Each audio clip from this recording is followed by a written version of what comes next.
Hello everyone, welcome to study with Gyan Prakash. तो दोस्तों आइए शुरू करते हैं 30 जून के डेली एमसीक्यूज।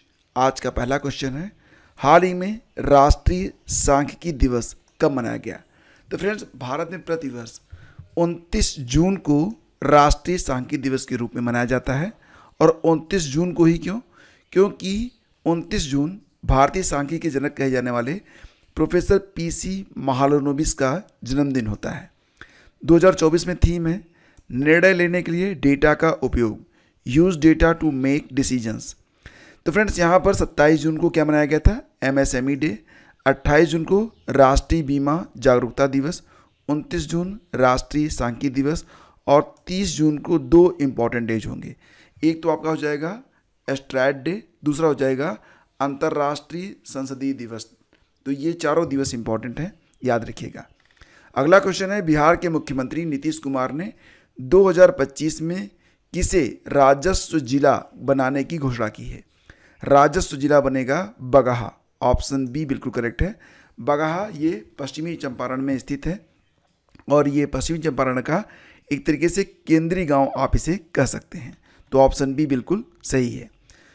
और एक बात और भी कि बगहा जो कि पश्चिमी चंपारण में है, ये 1996 में पुलिस जिला बनाया गया था। अगला क्वेश्चन है, हाल ही में संज्ञान ऐप को किसने लॉन्च किया है? संज्ञान ऐप को लॉन्च किया गया है आरपीएफ यानी कि रेलवे सुरक्षा बल के द्वारा। ऑप्शन बी आपका बिल्कुल करेक्ट है। यहाँ पर फ्रेंड्स, आप लोगों से मैं एक प्रश्न करूँगा, बताइए कि रेलवे सुरक्षा बल के महानिदेशक का नाम क्या है? नीचे कमेंट बॉक्स ओपन है, फटाफट इसका आंसर लिखिए। आगे बढ़ते हैं और आपको बता दें कि संज्ञान मोबाइल ऐप यह 1 जुलाई से लागू होने वाले 3 नए आपराधिक कानूनों के बारे में गहन जानकारी देगा।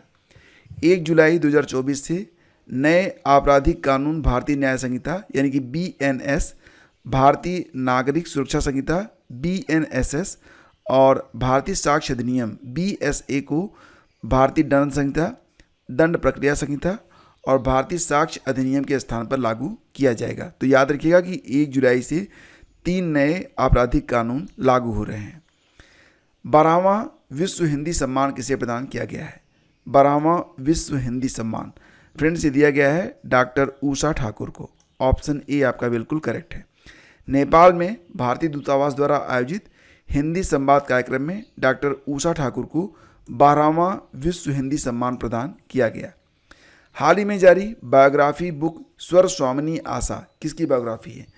तो प्रश्न में ही उत्तर है स्वर स्वामिनी आशा, यानी कि यह आशा भोसले की बायोग्राफी है। ऑप्शन सी आपका बिल्कुल करेक्ट है।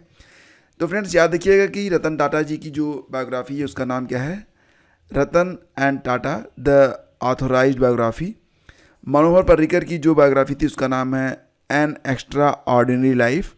और पॉप गायिका उषा उत्थु की आत्मकथा का नाम क्या है? The queen of Indian pop.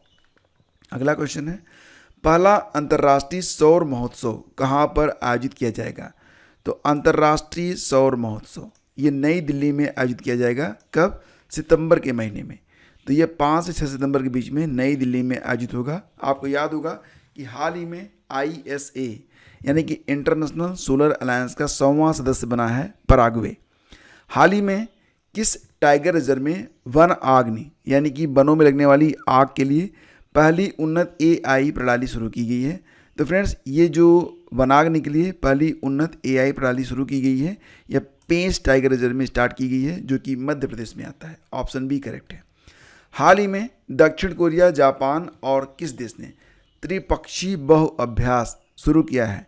तो फ्रेंड्स, दक्षिण कोरिया, जापान और अमेरिका ने मिलकर त्रिपक्षीय बहु डोमेन अभ्यास को स्टार्ट किया है। सही जवाब ऑप्शन सी है। हाल ही में high speed expendable aerial target अभ्यास यानी कि high speed expendable aerial target अभ्यास का विकास परीक्षण कहाँ पर पूरा हुआ? तो हीट, इसका मतलब हो जाएगा हीट। तो ये जो परीक्षण है ये उड़ीसा में किया गया है। उड़ीसा में जो चांदीपुर रेंज है वहीं से ये प्रयास किया गया और हम सफल रहे हैं। 27 जून को यह परीक्षण किया गया था। उद्देश्य क्या होगा? विभिन्न मिसाइल सिस्टम के मूल्यांकन के लिए टारगेट के रूप में इसे विकसित करना। दुनिया में पहली बार किस देश में पशुओं पर गैसीय उत्सर्जन कर लगाया जाएगा? पशुओं पर गैसीय उत्सर्जन कर। तो फ्रेंड्स, दुनिया की जो पशुशाला कही जाती है वो किस देश को कहा जाता है? डेनमार्क को कहा जाता है। तो इसे दुनिया का गौशाला या पशुशाला भी आप कह सकते हैं। डेनमार्क 2030 से ये व्यवस्था लागू कर रहा है कि वहाँ पर जो पशुपालक होंगे उनके पास कितनी गायें हैं, भैंसें हैं, सूअर हैं वगैरह, तो उस हिसाब से उन पर गैसीय उत्सर्जन कर लगाया जाएगा। तो याद रखिएगा, ये बहुत ही इंपॉर्टेंट क्वेश्चन है और डेनमार्क ये नीति 2030 से स्टार्ट करने जा रहा है। तो फ्रेंड्स, ये सेशन अगर आपको अच्छा लगा तो प्लीज़ लाइक और शेयर जरूर कीजिएगा। PDF के लिए आप लोग डिस्क्रिप्शन चेक कर सकते हैं। धन्यवाद।